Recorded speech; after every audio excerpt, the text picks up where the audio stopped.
xaflad ballaaran oo si heer sare ah loo soo agaasimay laguna xuseeyo dhalashada nabigeena Maxamed nabadgelyo naxariis korkiisa ha ahaatee ayaa xalay lagu qabtay magaalada Cape Town ee waddanka Koonfur Afrika iyadoo xafladda ay ka qayb galeen culamo badan oo aan ka ah dalkani Koonfur Afrika.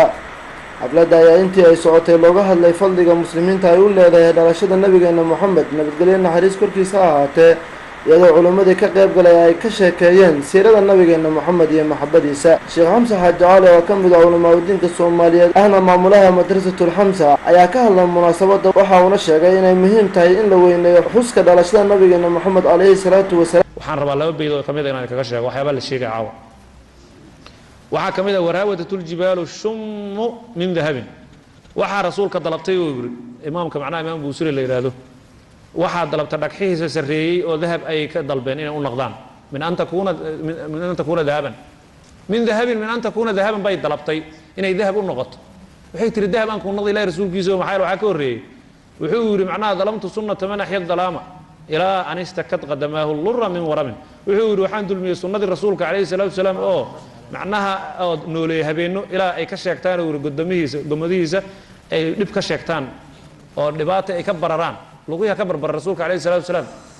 luguha ka barbararij soo taagay habeenka dhan salaatul leyl markaas Aisha tiri waxa tatakallafu bihada ma amarkaana dadku ma shaqeynaa wada ghafar Allah soo ilaahay ku dhaafay markaas uu yiri afala akuna abdan shakura war adoon shukrin badan ma wadan ahaanayn adoon shukrin badan ilaahay maadaama uu ii dhaafay soo ilaahay ku shukrin maayo annaga shukrin iska dhaafe wixii ilaahay ku siiyay dad ku shukrin waa ka tagay oo ilaahay asaana la macnaha hadii aadan ku shukrina oo cibaadada ilaahay wixii uu ku siiyo oo cibaadada lafteeda shukr u baahan hadii ilaahay cibaadada kugu arsugo shukri ka celi maxay cibaadada nin cibaadada la iman karin oo kul culays ay ka saaran ma cibaadaysan karabaniyo soo ma kici kara habeen waxba ma akhrisan karo quraanka waa la igu reed dhiga ninkaas oo kala ka fiican tahay shukri la celi si ilaahay kugu sii ziyaadiyo la in shakartum la azidannakum hadii aad shukrisaan ilaahay waa idin kordhin buu wala in kafartum la ka hadii aad kufrisaano hadda kufriga kufraano nicmana waa loo isticmaalaa nimcada la qariyo kufriga waa qarin ama diinta la qariyo ha ahaado oo gaalnimo ku gaarsiiya ama nimcada ilaahay aad qaraysaa ku gaarsiiso kulli qarin baan joognaa kufriga marka nimcadana loo isticmaalo la qariyo oo lagu shukri cilno leeyahay degadaan nahay beertan ku galnay beertan lagu jiraa waa la yaaban yahay ma yaaban benta waa nina degaarada jiifa adigana caafimaad aad qabtaa ka bilow caafimaadkan ilaahay ku siiyaa waxa uu yaabanta nina yaaban oo neef qabo neef sakarin 24 kun oo neef ka soo baxaysta 24 hours markaas aad leedahay dhibaato haysata ka bilow hooskan ku naacawsanaysa masaajidda aad ku dukanaysa guryahan aad ku jirto waxa soo dhan intee yeelan adigu maal badan meel lagu akooma lagu xareeyo u bartaaye ilaahay intuu kugu talagalin xagee keen ilaahay kugu talagalin marka maxay ilaahay duu kugu talagalin waa shacni kale inaad ku xisaabtantaa loo baahan ninka shaacirka wuxuu yiri macnaha adii waxa aragno yiri macnaha kam jaahilin law qusurun wa qira wa aalimin yaskunu albaytan lil qira muxuu baday uu nin oo jaahila oo guriyo oo martaanaysi iyo dadka lagu soo dhaweeyo iyo saraf fara badan iska leh caalim muxuu baday uu isagana guri abu aqlabuus isaga hurda waxba haysan oo degada markaan la yaabano leena arsay u jiraan ninkan caalimka ilaahay caabuday iyo ninkan soo kan degada looga dhigay lama qarana qawluhu ta'ala zala al-mira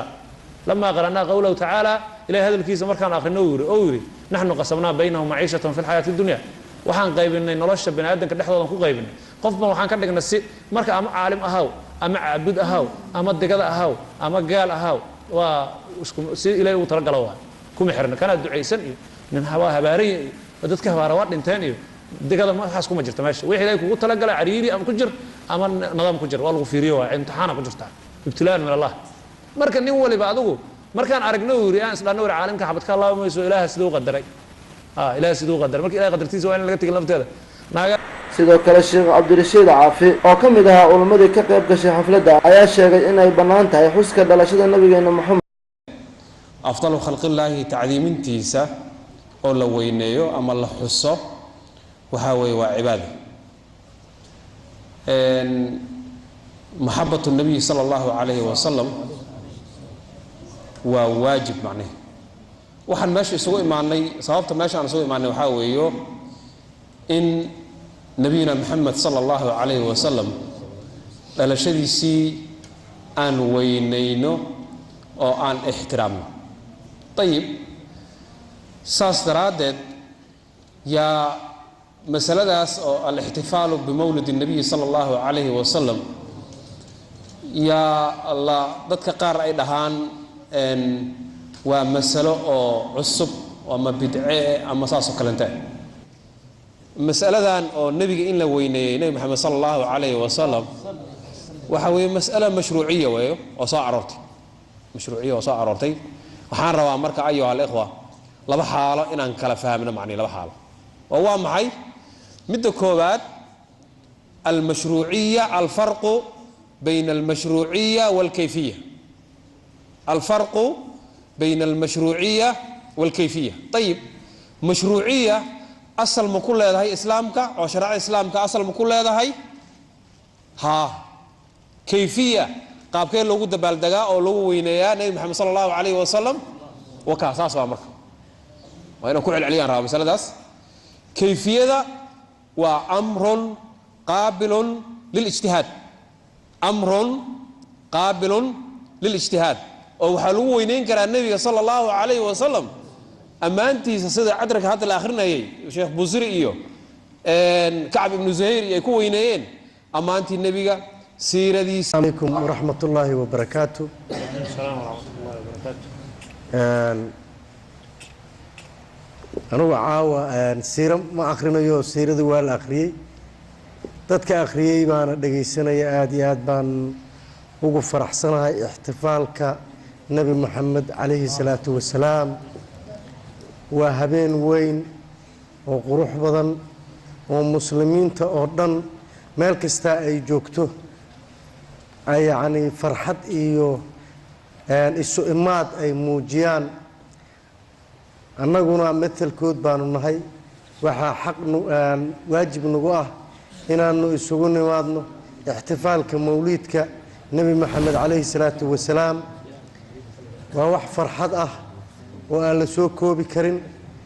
kuwii nabiga uu yani maarata xoolka jannada ka waraabiya allah inaga dhigo kuwa nabiga maarata u shafeeco ilaahay uu shafeecada u weydiiyo allah naga dhigo xiriirkiisa kuwa yani maarata يعني مارته وشفاعه وحريركيسا كوين هذا الله نقدقه سنة كان سنة كيسا كلا برواقه يبشبش إيو هرمر إيو